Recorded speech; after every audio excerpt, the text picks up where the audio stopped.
Good morning, everyone from Bangkok. My name is Pitya Patnai Supha. Currently, I'm a PhD student at the Institution of History at Leiden University. Today, I'm going to talk about a part of my master thesis. My topic is about an elephant in the early modern period by focusing on what I call elephant diplomacy. I was actually inspired by the worst panda diplomacy conducted by China in the 21st century. We know from the COVID situation today that the world is connected than ever. Because of the internet connection, we still can manage the conference today by using the internet even though we sit apart from each other across the ocean. But if we look back for about 400 years ago, without any advanced technology except vessels, the world was already much connected. And if we look at the activity that we call diplomacy, which in this article I focus on the elephant diplomacy or elephant gift-giving between the Dutch and Asians. The countries in Eurasia were very connected not just in terms of the contact, but also the mentalities. My topic today is titled Friendship and Unity Among Us, the Dutch-Asian Elephant Diplomacy in the 17th Century. Actually, the main topic it was quoted from the document written by an Asian ruler, which we'll see later in the presentation. The elephant picture in the slide is a drawing by the very famous painter, Rembrandt. He was actually Dutch painter. He sketched this elephant in 1637, when the elephant sent by the VOC to the Dutch Republic had visited Amsterdam, where Rembrandt had been there in the city as well. So, let's begin with two events when the Dutch, in the name of the VOC or the Dutch East India Company, sent elephants to the Mughal Empire in northern India and also to their sovereign or the stadtholder in the Dutch Republic. These events were recorded in the Generale Missive, the document sent by the VOC Governor-General at Batavia to the company's administrative board in Amsterdam, which was known as the Law 17, or Hearing 17 in Dutch. In 1629, the VOC sent a young elephant to the Prince of Orange, the stadtholder of the Dutch Republic. 20 years later, in 1650, the VOC sent another elephant to the Mughal ruler, which in the document says the animal was the biggest elephant which had been caught last year. From these two gift-giving activities, the purpose of sending gift elephants, whether to the Asian or European ruler, was the same. That is, to satisfy the rulers and expected these two rulers to be very pleased. What do these two gift-giving activities tell us? They show us that elephants were used by VOC to establish its relation with both the European and Asian rulers. We will see later that this practice was not restricted to the VOC, but many polities in Southeast Asia and Ceylon or Sri Lanka nowadays also practice elephant gift-giving with the VOC. The Dutch knew well how to play this diplomatic game in 1668. Captain Hendrik van Rieder led the mission to the Madurai Naya court in South India. At his arrival, he was informed by the local official there that if he didn't bring any elephants to the court, he was about to see little respect. But, as I said, the Dutch knew how to play along because there were two elephants accompanying the emissary. I argue that both parties, Dutch and Asian, in bilateral diplomacy created a sense of unity among them by giving gift elephants to each other to express honor, reverence, fraternity, and peace. We will see later that the expectation of Asian givers in giving gift elephants to the VOC were compatible with the expectations of the VOC when presenting gift elephants to Asian polities. These expectations involved several effective diplomatic lexicons raised by the VOC and also Asian partners. Because of the commensurability operative in this diplomacy, which in turn caused a sense of unity. At first, I'm going to talk about the pattern and characteristic of the Dutch-Asian elephant diplomacy. This will provide a general background for the history of elephant diplomacy practiced by the Dutch and Asians. Two most important documents that I've gained the information are Dutch Register, which are the diary at Batavia Castle recording what was happening in each day during the operative years of the VOC, and Generale Missive, which, as I have already mentioned, letters sent from Batavia to the heads of the VOC in the Dutch Republic. I also found some information about the diplomatic activities in the VOC manuscript that can be found in the National Archive in The Hague. Throughout the years, the VOC involved directly in the elephant gift-giving activities, with at least 16 polities from Western to Eastern Asia. The real sea did not only act as a giver, but many times as a receiver. The figure shows the macroscopic perspective on the Dutch Asian elephant diplomacy networks. This figure does not show the micro-networks thereof between the real sea and, for example, Banten, Mataram, Kandy, or the fragmented South Indian polities. The Dutch Asian elephant diplomacy network can be seen in two diplomatic circles, the Batavian and the Ceylon circles. The general pattern of the elephant gift-giving by the real sea looks like a westward arrow. Southeast Asian polities plus Kandy gave gift elephants to the real sea at Batavia, and then the real sea sent elephants as gifts in the westward direction. Dark history also show how gift elephants and loyal raiders were received in Batavia. In 1659, the loyal raider and 5 elephants were shipped from Siam by Dutch vessel. The Batavia castle sent some officials to receive the gift animals and the loyal raiders, most of the time at the Sundakhalapa harbor. The raiders and the elephant were brought to the castle and received the military salute, including cannons and musket shots. When the artillery and firearms were discharged, the governor-general let the 5 elephants enter the store, probably because the sound of the weapons could make the elephants skittish and become very harmful to the people. At the reception in an Asian polity, the gift elephants sent by the real sea would have been examined by local experts in terms of their symbolic and physical qualities. In July 1661, it was reported that an elephant was sent as a present to the Nawab of Bengal. When the elephant arrived, the animal was well received in Dhaka by the company, but not from Nawab. He looked at the elephant, the Nawab, I mean, and it turned out that the elephant pleased him slightly and poorly.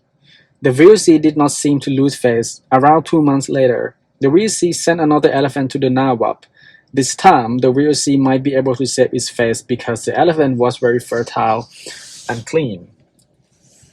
Siam, in Thailand today, was the most energetic among Southeast Asian polities in sending gift elephants to the real sea in Batavia. Not only the king who gave elephants to the company, but the activities also included the high Siamese officials and merchants. Due to this frequency, when a loyal letter came to Batavia without gift elephants, the real sea was also informed about the cost of not having elephants accompanied. That is, no elephants in stock in Siam. That Siam was an enthusiastic elephant giver was not surprising, if considered the forms of address when the Siamese king addressed himself in loyal letters sent to the real sea and the Prince of Orange in 1633 as the Violet of the Gold Palace, the white and red elephant. The second part of the presentation will be investigating how gift elephants were used to show honor, reverence, amity, and unity in the Dutch Asian elephant diplomacy. In 1641, the real sea missive was sent to the governor of Surat with an accompanying elephant. Surat was in northern India. The real sea honored him in regard of the elephants and expected him to be the most thankful. Elephants as diplomatic gift were used for enhancing diplomatic relations between the real sea and the Asian partners. I propose here that the exotic quality of elephants diminished when they were used as gifts to Asian polities because they signify other qualities that were closely linked with kingship, rulership, dignity, virtues, and piety, with which the real sea and Asians were aware of. The real sea and Asian counterparts, when acting as a giver, were able to anticipate one another's diplomatic effective responses when receiving gift elephants. The elephant diplomacy between the real sea and Asian polities built productive relationships, resulting in trade alliances and expected mutual effective responses. Friendships were signified by gift elephants sent by the real sea to Asian polities, and they were well received. In 1661, 2 elephants were sent as presents to the Nayab of Kandy. However, the Nayab sent a letter to the Governor-General at Batavia stating that there are so good friendship and unity among us. Elephants that real sea has sent actually were not necessary. The Nayab might have been just considerate. even though there were already amity and unity among them. The Eurasia sent the elephant to stress the existing relationship. The elephants were received eventually by the Nayak with his great pleasure. When polities had new rulers, elephants as gifts were shipped to express respect and congratulate. In 1668, the Eurasia sent an elephant to salute the new king of Persia. The elephant was well received by the monarch. And when Cornelis Speelman was named as the Governor-General in Batavia in October 1681, the young Sultan of Banten also sent a Javanese vessel to Batavia with a letter for congratulating his honor and an elephant as a symbol of lively and sincere friendship in the world. Friendship in the productive relationship was not only built between an Asian polity and the VOC, but sometimes it was intended to be made across Eurasia to the Netherlands with the stadtholder of the Dutch Republic, through the VOC as a middleman. In 1648, letter from the Siamese Minister of Commerce and Foreign Affairs, or Prakang in Thai, in the representative of the Siamese king, was sent to Batavia along with 3 elephants.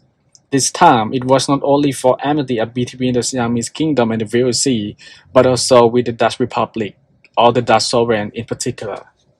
The Siamese minister said in his loyal letter that the elephant is for a symbol that His Majesty is in friendship with the King of Holland, and that of the times until the present day. Justus Lipsius once said in his treatise about elephants that elephants are committed and experienced as in war times as in peace times. The third part will focus on how gift elephants were used as a pacifier by VOC and neighboring polities on Java Island, which are Cirebon and Mataram, the two polities located geographically and politically close to Batavia. In 1650, it was reported in Generale Missive that the VOC intended to send an elephant to the Susuhunan, the monarch of Mataram. The missive demonstrates a good situation in Batavia because there was no war between the Dutch and Mataram. Due to this peaceful reason, the VOC sent a Siamese elephants as a gift to signify the mutual peaceful happiness between Batavia and Mataram. An elephant as a symbol of peace was also acknowledged by the Dutch in the Netherlands at around the same time.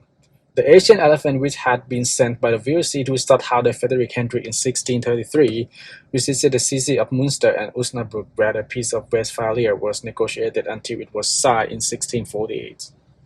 After Frederick Hendrik had died in March 1647, his widow dedicated a hall in his palace to be in memory of him. The paintings in the hall portray Frederick Hendrik as a peacemaker. One of these paintings shows the procession in which the elephants stand behind next to the flag of the initials of Frederick Hendrik. These two incidents in 1648 and 1650 were not a coincidence, since an elephant was mutually symbolized as the sign of a peacemaker. In the second last decade of the 17th century, the two local polities on Java Island, Cirebon and Mataram, conducted elephant diplomacy with each other. Cirebon decided to ally with Mataram during the reign of Sultan Agung. However, in 1681, Cirebon signed a contract with the VOC, and it started to be hegemonized by the Dutch. Mataram might have been so discontent about this political side shifting, since Cirebon had been its vassal polity. To make the situation calm and encourage Mataram to be on the same side, in 1682, it was reported that the three princes of Cirebon met the Susuhunan of Mataram in person with envoys and an elephant. And the VOC clearly were aware of this because the VOC suggests that the three princes of Cirebon of why sending a gift elephant to Mataram was a good idea. As it said, the elephant shall make him, the ruler of Mataram, pleased. Conclusion. The elephant diplomacy between the VOC and Asian parties has shown us that these two cultural geographies were close to each other even though they were set apart by the physical distance. The multiple structural commonalities and interconnected repertoires played a vital role when the VOC and Asian parties conducted the elephant gift-giving. Unity, as invoked by the Asian sovereigns when giving elephants to the VOC, stressed the commensability in the elephant diplomacy. The structural unity in the Dutch-Asian elephant diplomacy was not only created by the monsoon winds or economic interdependence, but by the commensalitability when giving gift elephants to each other, and it's expanded out of the Indian Ocean to encompass Eurasia. Thank you.